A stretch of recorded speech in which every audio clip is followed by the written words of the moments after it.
Seorang wanita muda hilang selepas menghantar mesej teks lewat malam.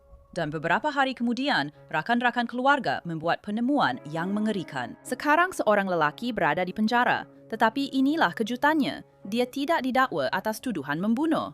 Dan polis berkata, kes ini masih belum selesai. Saya Anjanette Levy, dan ini adalah Crime Fix.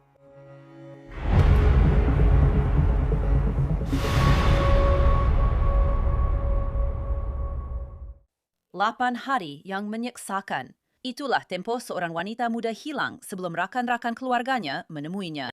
Bukan polis, bukan anjing pengesan, tetapi rakan-rakan keluarganya sendiri. Menurut polis, Karen Deanne Hollis hilang dari Northport, Alabama pada tengah malam, dan kini seorang lelaki sedang dipenjarakan. Tetapi inilah yang kita tidak tahu. Apa sebenarnya yang berlaku kepada dia, dan bagaimana lelaki ini ada kaitan dengan dia? Itulah soalan-soalan yang membuatkan kes ini masih belum masuk akal pada ketika ini. Kerana pertuduhan terhadap dia, ia bukan pembunuhan. Ia adalah sesuatu yang lain sama sekali. Tetapi menurut Unit Jenayah Ganas Tuscaloosa, siasatan ini masih berjalan dan mereka kata pertuduhan tambahan boleh dikenakan atau dinaik taraf. Dan kami ada butiran untuk dibincangkan yang boleh memberi kesan kepada siasatan ini. Mesej teks terakhirnya. Kami ada apa yang dikatakan oleh teman lelakinya tentang apa yang berlaku. Dan yang paling penting, bagaimana mayat Karen ditemui. Saya akan ceritakan tentang bukti elektronik utama yang membawa mereka kepada penemuan itu. Tapi mari kita undur semula kerana kes ini memang banyak yang perlu diceritakan. Ini ialah Karen Hollis. Dia berumur 23 tahun, bermata biru, berambut perang, berketinggian 5 kaki 6 inci dan berat lebih kurang 100 pound. Menurut Agensi Penguatkuasaan Undang-Undang Alabama, dia kali terakhir dilihat pada 8 Mei sekitar tengah malam di Northport, Alabama. Itu kira-kira 60 batu dari Birmingham. Sekarang, ini sesuatu yang dikeluarkan oleh polis yang penting. Mereka mengatakan Hollis mempunyai keadaan perubatan yang boleh menjejaskan pertimbangannya. Jadi, apabila dia tidak pulang ke rumah, keluarganya cepat menjadi risau. Adik perempuannya adalah orang yang melaporkan kehilangannya, memberitahu media tempatan. Petikannya, saya tidak rasa baik, saya tidak makan, saya tidak dapat tidur. Saya tidak dapat melakukan apa-apa kerana saya risau tentang keselamatannya. Menurut Unit Jenayah Ganas Tuscaloosa, bukti awal menunjukkan kemungkinan ada unsur jenayah. Jadi, Unit Jenayah Keganasan bekerjasama dengan polis Northport. Semasa siasatan, pihak berkuasa berkata mereka telah melaksanakan beberapa waran geledah dan mereka mengumpul bukti fizikal, maklumat saksi dan apa yang mereka panggil sebagai bukti elektronik. Seorang individu yang menjadi perhatian polis telah dikenal pasti, tetapi pada ketika itu Karen masih belum ditemui. Jadi mereka sudah ada suspek, tetapi tiada mayat. Sekarang, sepanjang semua ini berlaku, kami telah mengetahui lebih lanjut tentang apa yang berlaku sebelum kehilangan Karen. Teman lelakinya, Zachary Slaughter, memberitahu CBS 42 bahawa Karen sebenarnya telah menghantar mesej kepadanya sekitar jam 11.00 malam dan berkata dia hendak pergi ke kedai untuk membeli Reese's Peanut Butter Cup dan dia tidak rasa sihat. Dan itulah perkara terakhir yang dia kata Karen pernah hantar mesej kepadanya.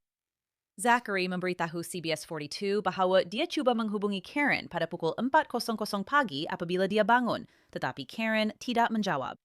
Kemudian, pada pukul 5.00 pagi, detektif mengetuk pintu rumahnya. Slaughter memberitahu New York Post bahawa polis datang dan menganggapnya sebagai suspek. Dia juga memberitahu CBS 42 bahawa seorang orang yang mengurus ikat jamin telah mengarahkannya supaya tidak menghubungi Karen Hollis kerana tuduhan keganasan rumah tangga sebelum ini, walaupun kami sendiri tidak dapat mengesahkan sejarah tersebut. Tetapi Slaughter berkata mereka sebenarnya telah berbaik semula. Dia memberitahu saluran itu, saya hanya perlu satu panggilan telefon sahaja dan dia tidak sempat melakukannya dan saya pula tiada di sana. Jadi, begitulah keadaan pada masa itu. Polis sudah mempunyai individu yang menjadi perhatian polis, tetapi tiada mayat dan tiada jawapan untuk keluarga sehingga 16 Mei, 8 hari selepas Karen hilang. Menurut Agensi Penguatkuasaan Undang-Undang Alabama dan Polis Northport, bukan pegawai polis yang menjumpainya. Yang menjumpainya ialah rakan keluarga Karen. Mereka sedang mencari di kawasan Greene County, kawasan yang menurut Unit Jenayah Kekerasan telah dikenal pasti melalui bukti elektronik. Seorang rakan keluarga Karen Hollis memberitahu Six News bahawa keluarganya menerima isyarat lokasi daripada telefon bimbitnya di Greene County. Jadi mereka pergi mencari Karen di sana pada hari Ahad. Jesse Dixon memberitahu Six News bahawa dia hanya dapat melihat kaki Karen dan seluruh badannya ditutupi dengan beg sampah hitam yang besar. Seorang individu yang menjadi perhatian polis telah ditahan serta-merta. Itulah lelaki ini, Randall Lendl DeJourney. Dia berumur 44 tahun dan sekarang dia berada di penjara daerah Tuscaloosa dengan ikat jamin tunai sebanyak $15,000. Tetapi pertuduhan yang dikenakan adalah penyalahgunaan mayat. AL.com melaporkan bahawa rakaman kamera litar tertutup menunjukkan DeJourney berjalan keluar dari apartemen bersama Karen pada malam dia hilang. Jadi, persoalannya masih kekal. Apa yang berlaku kepada Karen Hollis selepas perjalanan untuk mendapatkan Reese's Cup itu? Bagaimana dia meninggal dunia? Dan adakah lebih banyak pertuduhan akan dikenakan berkaitan kematiannya nanti? Menurut Unit Jenayah Ganas Tuscaloosa, pertuduhan tambahan boleh dikenakan atau dinaik taraf bergantung kepada keputusan bedah siasat daripada Jabatan Sains Forensik Alabama. Jadi, keputusan bedah siasat itu boleh mengubah segalanya. Selepas penemuan tragis mayat Karen, kakaknya menulis di Facebook, "Saya rindukan awak. Hati saya sangat sakit. Kita merancang untuk berjumpa lagi dan pergi memancing bersama. Tolong sampaikan kepada abang kita bahawa saya rindukan dia dan sayang dia. Awak akan selamanya berumur 23 tahun, sama seperti dia." Dan dalam satu lagi hantaran, dia menulis, "Saya sangat mahu dia kembali. Sebahagian daripada diri saya telah pergi bersama dia." Satu tabung GoFundMe juga telah diwujudkan untuk mengumpul dana bagi membantu kakak Karen dan ibu bapanya untuk mengebumikan dia dan memberikan upacara pengebumian yang layak untuknya. GoFundMe itu menyatakan dia adalah seorang malaikat yang cantik dan menakjubkan yang telah diragut daripada keluarganya terlalu awal dalam usianya. Dia adalah cahaya dan kegembiraan untuk semua orang dan ketawanya sentiasa menular dan dia sentiasa mencari cara untuk ketawa walaupun dalam situasi sukar. Dia sentiasa seorang yang berjiwa bebas dan liar, yang sentiasa disayangi dan dinikmati kehadirannya oleh semua orang. Jadi, soalan yang semua orang ingin tahu jawapannya, apa sebenarnya yang berlaku kepada Karen Hollis? Kami masih belum tahu, dan pihak berkuasa tidak memberi sebarang kenyataan, tetapi kami akan bercakap dengan seorang bekas komander detektif. Dia akan membantu kami memahami apa maksud semua ini dan bagaimana kes ini mungkin berkembang selepas ini. Jadi memang banyak dan saya maksudkan sangat banyak perkara yang perlu dibincangkan dalam kes ini. Dan untuk membantu saya ingin menjemput Will Svillar. Beliau ialah bekas detektif kes bunuh Jabatan Polis Chicago yang telah bersara. Beliau telah melalui perkara seperti ini berkali-kali sebelum ini. Will, ini adalah satu kes yang sangat tragis. Terima kasih kerana sudi datang untuk berbincang dengan saya tentang perkara ini. Ya, memang satu kes yang sangat dahsyat dan menyedihkan. Tetapi berdasarkan segala yang saya baca tentang kes ini, nampaknya mereka memang telah menangkap orang yang betul. Cuma tinggal tunggu sebab dan cara kematian sebelum mereka menaikkan pertuduhan daripada kesalahan mencemarkan mayat. Dan mari kita bincangkan tentang itu. Maksud saya, bagi saya, pertuduhan mencemarkan mayat ini nampak seperti sesuatu yang mereka gunakan hanya untuk menahan lelaki ini. Mereka kata, baiklah, kita dah tahan dia atas pertuduhan ini. Sekarang kita cuma perlu buat otopsi, tunggu mungkin keputusan toksikologi keluar. Syukur, mereka berjaya menemui mayatnya dengan cepat. Jadi, proses perebutan memang sedang berlaku. Tapi mereka jumpa mayatnya dengan agak cepat. Jadi, mayatnya tidak begitu repot sehingga mereka tidak dapat mengetahui punca dan cara kematian. Itulah 100% apa yang mereka cari. Punca dan cara kematian. Awak memang betul tentang tuduhan mencemarkan mayat. Jelas sekali, ada banyak maklumat, ada banyak bukti. Saya ada baca bahawa terdapat bukti fizikal, ada temu bual. Ada bukti elektronik yang boleh mengenal pasti kawasan, menjejak pergerakan pelaku dan juga mangsa kita di sini. Jadi saya rasa mereka dengan mudah dapat mewujudkan sebab munasabah bahawa dia bersama lelaki itu dan lelaki itu telah membawanya. Dan belum ada asas munasabah untuk tuduhan membunuh selagi punca dan cara kematian belum diketahui. Yang mana anda memang betul. Itulah yang mereka sedang tunggu. Apa yang sangat menarik perhatian saya tentang perkara ini, dan mungkin kita akan tahu lebih lanjut apabila kes ini berjalan nanti. Keluarganya terus tahu bahawa ada sesuatu yang sangat-sangat tidak kena. Dan biasanya anda tahu, ada banyak kes di mana mungkin mengambil masa sebelum seseorang dilaporkan hilang, tetapi tidak dalam kes ini. Mereka berkata dia mempunyai sejenis keadaan perubatan yang boleh menjejaskan pertimbangannya. Apa pendapat anda tentang apa yang berlaku dengan Karen? Adakah anda fikir mungkin ada isu kesihatan mental atau mungkin kecacatan perkembangan? Apa pendapat anda yang berlaku di situ sehingga mereka terus tahu, ya Tuhan, ini tidak betul? Ia memang boleh jadi berkaitan dengan kesihatan mental atau sesuatu yang berkaitan dengan kognitif. Tetapi apa yang menarik perhatian saya apabila saya menyemak laporan-laporan ini ialah mesej terakhir beliau kepada bekas teman lelakinya ialah, saya nak pergi beli peanut butter cup. Itu memberitahu saya atau ia mencadangkan kepada saya bahawa mungkin dia menghidap diabetes dan sedang mengalami paras gula dalam darah yang rendah. Itu satu pandangan yang baik. Itu memang boleh mengubah cara anda berfikir. Saya tahu ini kerana anak perempuan saya yang kini berumur 25 tahun telah menghidap diabetes jenis 1 sejak dia berumur 7 tahun. Dan kami sentiasa simpan gula-gula atau apa sahaja tablet glukosa di mana-mana dalam semua kereta kami sekiranya dia mula mengalami paras gula rendah. Kerana ia memang boleh, anda tahu, ia memang boleh mengubah cara anda berfikir. Itu yang menarik perhatian saya sebab saya cenderung berfikir dia penghidap diabetes dalam hal ini. Saya mungkin silap tapi itulah, anda tahu, itulah yang saya nampak. Jadi, mari kita cuba cantumkan petunjuk di sini. Kita sedang cuba mencantumkan petunjuk kerana ada banyak perkara yang kita belum tahu pada ketika ini. Boleh jadi ke ini sebab dia, Karen keluar untuk beli peanut butter cup sebab paras gulanya rendah. Dan awak dan saya, maksud saya, kita sedang cuba gabungkan semua ini dan membuat sedikit spekulasi di sini. Tapi boleh jadi ke dia cuma keluar untuk beli peanut butter cup ini sambil dia message teman lelakinya. Dan kemudian entah macam mana lelaki The Journey ini, Randall The Journey, jumpa dia dan nampak dia mudah menjadi mangsa lalu menculiknya. Maksud saya, adakah itu mungkin yang berlaku di sini? Itu memang mungkin berlaku. Seperti yang awak katakan, kita hanya membuat spekulasi, tapi setahu saya mereka tinggal di kompleks yang sama, kompleks apartment.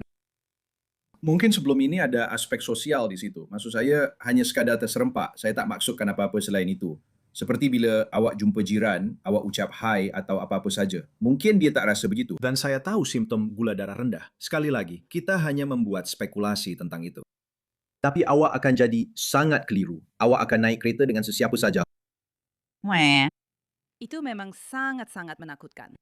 Jadi mereka tahu dengan segera ada sesuatu yang tidak kena. Dan anda tahu kerana mereka dapat mengenal pasti seorang suspek dengan begitu cepat dalam kes ini. Dan kerana sekarang ini kamera ada di mana-mana, adakah kita mungkin akan melihat bahawa rakaman kamera litar tertutup memainkan peranan besar dalam kes ini? Pada pandangan anda, Will? Anda pasti akan melihat itu. Anda akan melihat dan sekali lagi mereka seperti yang anda katakan, mereka sangat cepat mengenal pasti lelaki ini sebagai individu yang menjadi perhatian polis. Dan perkara baik tentang ini ialah dan apa yang membuat saya rasa terganggu dalam banyak kes orang hilang ialah cara ia dikendalikan pada awalnya. Anda tahu, ada satu perkara dalam Jabatan Polis Chicago selama bertahun-tahun yang mengatakan jika seorang dewasa, tidak hilang selama 24 jam, anda sebenarnya tidak boleh membuat laporan orang hilang. Saya rasa itu sangat tidak masuk akal. Orang ramai mula menerima idea bahawa jika seseorang dewasa tidak mempunyai faktor lain atau tiada perkara lain yang berlaku, mungkin anda boleh tunggu. Tetapi dalam kes ini dan dalam kes-kes seumpamanya, saya rasa anda patut mula dari masa mereka dilaporkan. Dan jika mereka muncul semula selepas 15 jam atau 10 jam atau 20 minit kemudian, anda hanya tutup kes itu. Tetapi anda tidak boleh membazir masa. Anda tidak boleh mensia-siakan masa yang berharga pada peringkat awal siasatan. Dan saya rasa mereka tidak melakukannya dalam kes ini. Dan saya rasa ada banyak bukti terhadap lelaki ini. Dia telah ditemui. Dia telah hilang selama 8 hari dan mereka berjaya menemuinya. Bagaimana awak rasa mereka lakukan itu? Adakah awak fikir mereka menyusun jejak pergerakan melalui telefon bimbit atau rakaman video? Apa pendapat awak sebagai bekas detektif yang sudah bersara, tentang bagaimana mereka berjaya menemui mayat Karen yang malang itu? Saya rasa ini akan melibatkan elektronik. Saya rasa mereka mengesan telefon dia. Mereka dapat mengesan telefon itu. Saya tahu telefon dia ditemui di tepi jalan. Selepas ia masuk, ada amaran di telefon orang lain yang mengatakan bahawa telah berlaku kemalangan. Saya rasa itu ada pada telefon bimbit sesetengah orang atau sejenis, anda tahu, sejenis amaran yang mengatakan bahawa telah berlaku kemalangan. Mereka jumpa telefon itu di kawasan tersebut. Sekarang anda ada kawasan itu untuk dicari. Dan setahu saya, ada pasukan pencari dari kalangan orang awam yang terlibat dan akhirnya menemui dia.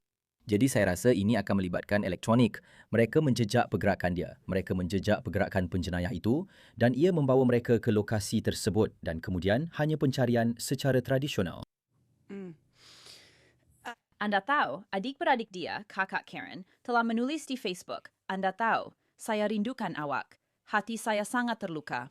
Kami merancang untuk lepak bersama dan pergi memancing. Tolong beritahu abang kita yang saya rindukan dan sayang dia. awak akan kekal berusia 23 tahun, sama seperti dia. Keluarga ini nampaknya abang mereka juga meninggal pada umur 23 tahun. Karen juga berumur 23 tahun. Keluarga ini kini sedang menanggung tragedi kedua, kehilangan seorang adik-beradik dan seorang anak pada usia 23 tahun. Saya tak dapat bayangkan apa yang sedang dilalui oleh keluarga ini. Jadi, ceritakan bagaimana berdepan dengan keluarga mangsa-mangsa ini yang telah kehilangan orang tersayang, terutamanya anak-anak, Will. Itu pasti sangat-sangat menyayat hati secara emosi untuk keluarga dan juga detektif yang mengendalikan kes-kes ini. Perkara yang paling sukar untuk dilakukan dalam pekerjaan ini adalah memaklumkan bahawa seseorang telah meninggal dunia. Anda tak boleh, anda tak mahu sebenarnya dalam hati anda tak mahu letakkan diri anda dalam situasi itu untuk faham bagaimana rasanya. Kerana anda sendiri tak mahu rasa begitu. Tapi anda kena dengar dan emosi orang sangat berbeza-beza. Ada yang marah. Biasanya perasaan marah itu yang datang dulu. Dan kemudian ia jadi kesedihan yang mendalam. Dan bila masa berlalu, siasatan pun berjalan. Sangat penting untuk terus berkomunikasi dengan keluarga. Dan anda tahu, anda hanya perlu, dan saya tak mau kata jadi tempat meluahkan perasaan, tapi anda memang perlu jadi tempat meluahkan perasaan. Jika mereka marah dengan cara sesuatu berlaku, anda kena biarkan mereka luahkan.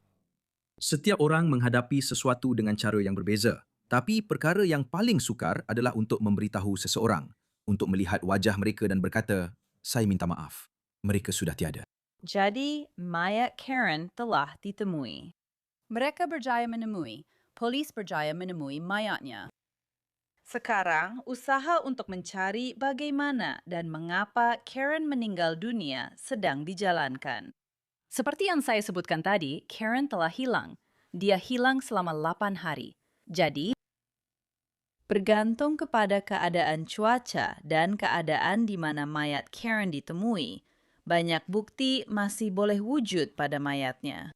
Jadi beritahu saya apa yang anda jangka akan ditemui atau apa yang mungkin boleh ditemui semasa bedah siasat pada tubuh Karen.